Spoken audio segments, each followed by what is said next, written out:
Hello दोस्तों, मैं उन्नीस शुक्ला स्टेट टाइम में आप सभी का स्वागत करता हूं। और आज मैं लेके आया हूं एक नई क्लास जिसकी हिंदी की लेके आया हूं। इससे पहले हमने पिछली कक्षाओं में क्या किया है, 8 क्लास को पढ़ा, उसके बारे में जो मैंने बताया था वो अपने पिछली कक्षाओं में आप अध्ययन कर चुके हैं। अब आगे मैंने एक नया टॉपिक हिंदी का लेके आया हूँ जिसमें हम लोग क्या करेंगे, क्रिया के बारे में अध्ययन करेंगे। ठीक है, तो क्रिया के बारे में हम जानेंगे आज डिटेल में, फिर उसके बाद अगला पॉइंट लेके आएंगे। ठीक है, तो सबसे पहले हम जानते हैं क्रिया के बारे में। तो क्रिया क्या होती है जान लीजिए, सिंपल में समझिएगा कि क्रिया होती क्या है। ठीक, हम सिंपल में जानेंगे, अपनी भाषा में जानते हैं कि क्रिया क्या होती है। क्रिया का मतलब हम लोग समझते हैं, क्या समझते हैं, क्रिया का मतलब होता है कार्य। क्या होता है? कार्य, या अपनी भाषा में और सिंपल में कहेंगे काम। क्या होता है? या तो कार्य होगा, जो कोई कार्य है, जो हमारा कार्य है, और जो कुछ काम है वो क्या है, क्रिया है। ठीक है, यही बात देखो, यही हमको समझना है। अब बात क्या है, अब एक बात और आती है, हमको पता चला कि क्रिया क्या है, एक कार्य है या काम। कुछ भी हम काम करेंगे वो क्या है, क्रिया करेंगे। ठीक है, तो इससे हमको क्या पता चलता है, एक और बात आती है कि क्रिया का जो है वो मूल रूप क्या होता है। क्रिया का मूल रूप, क्रिया का मूल रूप क्या होता है, क्रिया का मूल रूप धातु। क्या होता है? धातु। अब आपको पता नहीं होगा कि धातु क्या होते हैं। आप जान लीजिए कि क्या होते हैं, ये संस्कृत के कुछ शब्द होते हैं, संस्कृत के कुछ शब्द पाए जाते हैं, उन्हें हम धातु कहते हैं। अभी मैं उनके बारे में बताऊंगा आपको कि धातु क्या होते हैं। ठीक है, तो ये होते हैं मूल रूप। आप ध्यान रखिए कि उन धातु के आधार पर हम क्रिया कैसे बनाएंगे। मैं आपको एक शानदार ट्रिक दूंगा बहुत अच्छी सी, जिससे क्या होगा, आपको सारी क्रियाएं बड़े आराम से याद हो जाएंगी। ठीक है, तो सबसे पहले क्या करते हैं, हम ट्रिक लगाते हैं, कौन सी, संस्कृत के धातु की। आपको धातु भी समझ में आ जाएगा और इससे क्या पता चलेगा कि क्रिया का मूल रूप धातु होता क्या है। ठीक है, तो हम सबसे पहले बताएंगे आपको संस्कृत के धातु है, संस्कृत के धातु। अब जान लीजिए धातु क्या होता है, धातु क्या होता है। अब हम एक ट्रिक दे रहे हैं आपको, ट्रिक जिससे आपको क्या होगा कि सारे धातु और सारी क्रियाएं याद हो जाएंगे। ठीक है, तो हम क्या, हमारा क्या है कि रामू पढ़ लिख कर सो जा। क्या होता है, रामू पढ़ लिख कर सो जा, आ बैठ हंस और रो। ये क्या है, हमारा एक ट्रिक है। देखिए कैसे होगा, रामू हम लिखते हैं एक बार, रामू क्या होगा, पढ़ लिख कर सो जा और आ बैठ हंस, यहाँ पे देखते हैं, आ बैठ हंस और रो। ठीक है, आपको पता चल गया कि क्या, रामू पढ़ लिख कर सो जा, आ बैठ, एक मिनट, आ बैठ हंस और रो। ठीक है, फिर से एक बार रिपीट करता हूँ, ट्रिक हमारी क्या होगी, रामू पढ़ लिख कर सो जा, आ बैठ हंस और रो। ठीक है, इससे क्या होगा कि आपको अब पता चलेगा कि धातु। अब ये सब जो हमने लिखा है ये क्या है, आपको ध्यान होना चाहिए, ये सब जो शब्द हैं ये क्या है, संस्कृत के धातु हैं। क्या है, संस्कृत के धातु हैं। आपको पता चल गया होगा कि धातु क्या होते हैं। ये देखिए, जो क्रिया से पहले बनते हैं, देखो मूल रूप जो है वो क्या है, इस समय धातु है। क्रिया का मूल रूप क्या है, धातु है। कैसे, अब आपको मैं दिखा रहा हूँ कि क्रिया बनती कैसे, आप लोग समझ जाएंगे मात्र 5 सेकंड में। देखिए, अब मैंने क्या लिखा है, पढ़ लिख कर सो जा। ठीक है, अगर इन सब में ध्यान दीजिए, ये सब में कामा लगा है, आप समझिएगा कि इन सब में हम क्या करेंगे, इन सब में हम ना जोड़ देते हैं। क्या है, सभी में क्या करेंगे, हम ना जोड़ देते हैं। देखिए, अगर हम यहाँ पे सभी में ना जोड़ते चले जाएंगे, ना अगर जोड़ दे रहे हैं, देख लीजिए ना, तो जब हम पढ़ में क्या जोड़ेंगे, ना, तो क्या बन जाएगा, पढ़ना। वो हमारी क्या बनेगी, क्रिया। ये हमारी बन के आएगी क्या, पढ़ना। आपको पता चलेगा कि ये जो हमारी बन के आएगी, क्या बन के आएगी, पढ़ना। तो पढ़ना हमारी क्या है, क्रिया है। आपको क्लियर हो रहा होगा कि देखिए धातु कैसे है, मूल रूप क्रिया का धातु कैसे हुआ। देखिए कि इसी धातु में अगर ना जोड़ा गया तो वो क्या बनी, क्रिया बनी। आपको समझ में आ रहा होगा कि इसीलिए बताया था कि क्रिया का मूल रूप क्या होता है, धातु। तो आप कह सकते हैं, आप क्रिया को बताने के लिए आप समझा सकते हैं, कैसे कहेंगे कि अगर किसी धातु में हम ना जोड़ देते हैं, संस्कृत के किसी भी धातु में हम क्या जोड़ देते हैं, ना जोड़ देते हैं, तो हमारी क्या बन जाती है, क्रिया बन जाती है। देखिए इसी प्रकार देखिए अगर हम लिख में क्या जोड़ते हैं, ना जोड़ते हैं, तो हमारी क्या बन जाएगी, ये कौन सी क्रिया बनेगी, लिखना। जो क्या है, लिखना हमारी क्या है, क्रिया है। इसी तरीके से कर में क्या जोड़ेंगे, करना हो जाएगी। अगर ना जोड़ते हैं तो क्या बन जाएगी, करना। तो ये क्या हो गई, एक क्रिया हो गई। इसी प्रकार से देखिए यहाँ पे मैं ना जोड़ देता हूँ तो हो गया जाना, ये हो गया सोना। फिर इसके बाद फिर यहाँ पे ना जोड़ देते हैं तो आना, फिर यहाँ पे ना जोड़ेंगे तो ये हो गया बैठना। इसके बाद यहाँ पे जोड़ देंगे तो ना अगर जोड़ देते हैं तो हो गया हंसना। इसके बाद रा में अगर ना जोड़ देते हैं तो क्या बन जाएगा, रोना। तो हमारी ट्रिक क्या होगी, एक बार फिर से देखेंगे। रामू पढ़ लिख कर सो जा, आ बैठ हंस और रो। ठीक है, अगर आप ऐसे याद करेंगे तो इस तरीके से संस्कृत के सारे धातु आपके क्लियर हो जाएंगे और इन्हीं में आप ना जोड़ेंगे तो आपकी क्या बन जाएगी, क्रिया। आपको क्रिया लगभग समझ में आ चुकी होगी। मैंने क्या बताया था, क्रिया क्या है, कार्य है। ठीक है, कार्य ये काम, हम कोई भी काम करते हैं, कार्य करते हैं, वो हमारी क्रिया होती है। ठीक है, और एक बात और बताइए कि क्रिया का मूल रूप क्या होता है, धातु। धातु क्या होते हैं, संस्कृत के कुछ शब्द होते हैं और अगर उन शब्दों में अगर हम ना जोड़ते चले जाएं तो हमारे क्या होता है, क्रिया का निर्माण होता है। ठीक है, जैसा मैंने आपको दिखाया कि जैसे इसमें देखिए पढ़ में क्या जोड़ा गया, ना, तो ये क्या बनी, कौन सी क्रिया बनी, पढ़ना। इसी तरीके से लिख में ना जोड़ा गया, क्रिया बन गई हमारी लिखना। तो इस तरीके से आपको क्लियर हो गया होगा कि क्रिया कैसे बनी। तो आपको एक बात होनी, क्रिया एक कार्य है। जिस तरीके से क्या होता है, आपको क्या है, धातु के सहारे क्रिया का निर्माण होता है। ठीक है, यहाँ तक क्रिया हो गई। अब मैं क्रिया के भेद के बारे में बताऊंगा।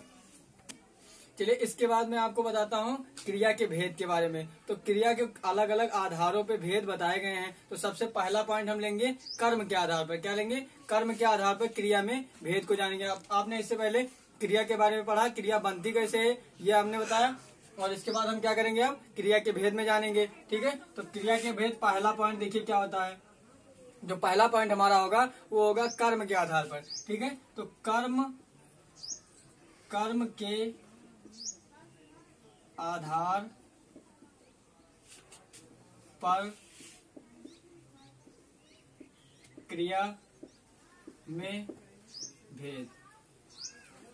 ठीक है, ये कितने होते हैं, तो आपको मैं बता दूं सिंपल में कि ये कितने प्रकार से होती हैं, 2 प्रकार से होती हैं। ठीक है, क्रिया के अब कर्म के आधार पे तो कौन कौन सी होती हैं हमको जानना है। तो पहली हमारी होगी सकर्मक क्रिया। पहली हमारी क्या होगी, सकर्मक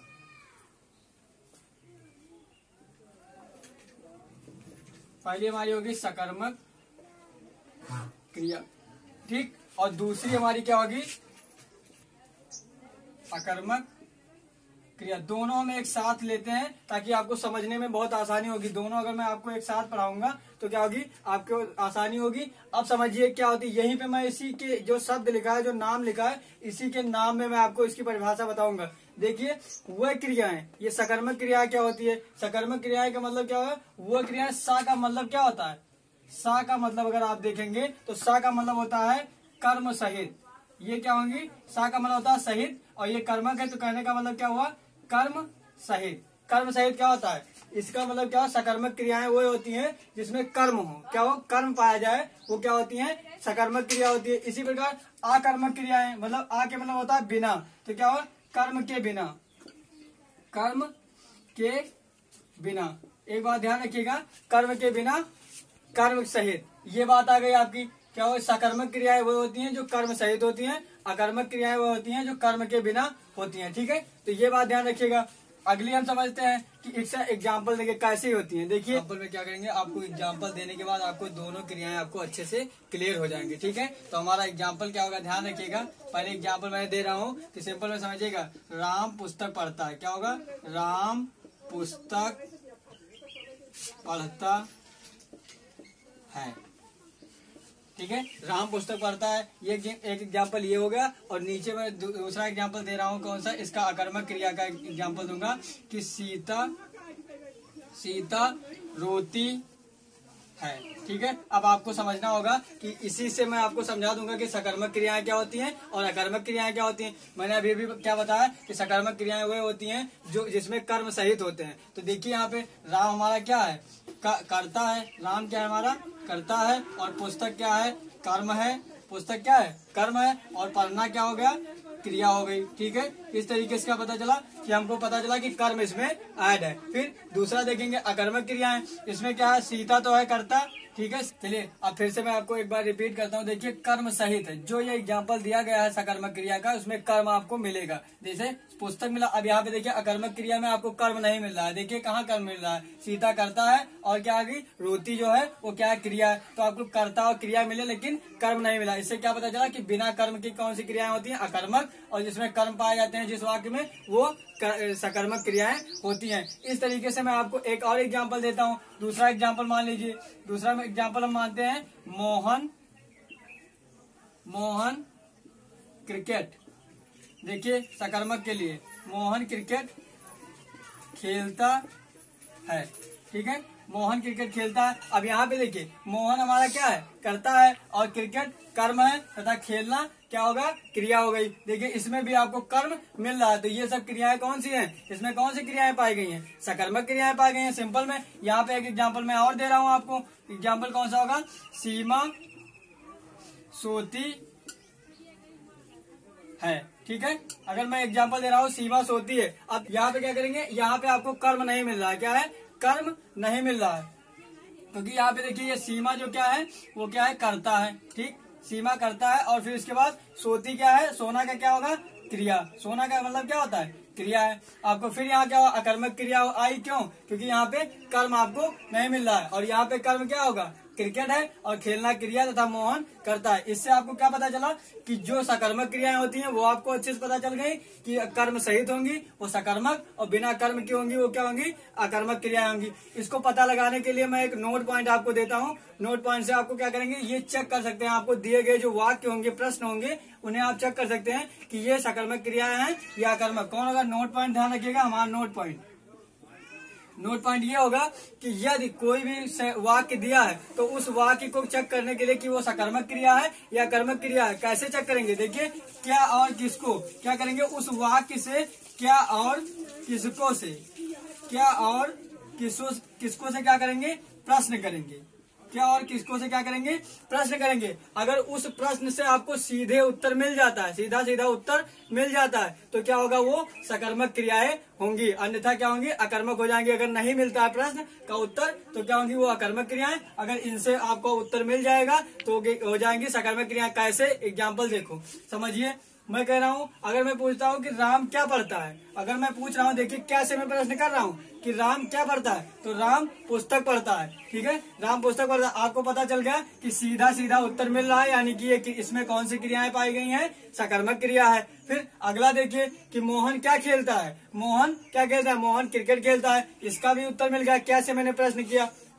देखिए अब यहाँ पे मैं आपको यही प्रश्न मैं अकर्मक क्रिया वाले उदाहरण एग्जाम्पल में पूछूंगा। देखिए मैं पूछता हूँ क्या रोती है, इस तरीके से तो पूछा नहीं जाएगा। यहाँ पे हम क्या पूछेंगे, कौन रोती है, तब हमें पता चलेगा कि सीता रोती है। क्योंकि अब देखिए क्या से इसका आंसर नहीं मिल सकता, हम कहेंगे किसको रोती है, ऐसा तो पूछ नहीं सकते। तो क्या होगा, ये अकर्मक होगी, क्योंकि इसका आंसर इसी से मिलेगा कि मैं पूछूंगा कौन रोती है, तब आपका आंसर आएगा सीता रोती है। तो ये क्या पता चला कि इसका आंसर अकर्मक क्रिया में नहीं मिल रहा है, यानी कि सकर्मक क्रिया में मिल रहा है। तो जो क्या और किसको से प्रश्न करने पर आपको आंसर मिल जाए, उत्तर मिल जाए, तो क्या होती है, वो सकर्मक क्रिया होती है। यदि उत्तर ना मिले तो वह अकर्मक क्रिया होती है। इसी तरीके से मैं एग्जाम में देखिए मैं पूछूंगा, इसी तरीके देखिए कौन सोती है, सीमा सोती है। ठीक, यहाँ पे कौन रोती है, सीता रोती है। तब इस तरीके, क्योंकि हमें क्या और किसको से प्रश्न नहीं कर सकते, तो ये क्या होंगी, अकर्मक क्रियाएं। और यहाँ पे अगर कर सकते हैं, आंसर मिल रहा है, मतलब जवाब मिल रहा है सही सीधा, तो क्या करेंगे कि सकर्मक क्रिया कहलाएंगे। ठीक, तो इसके लिए हम क्या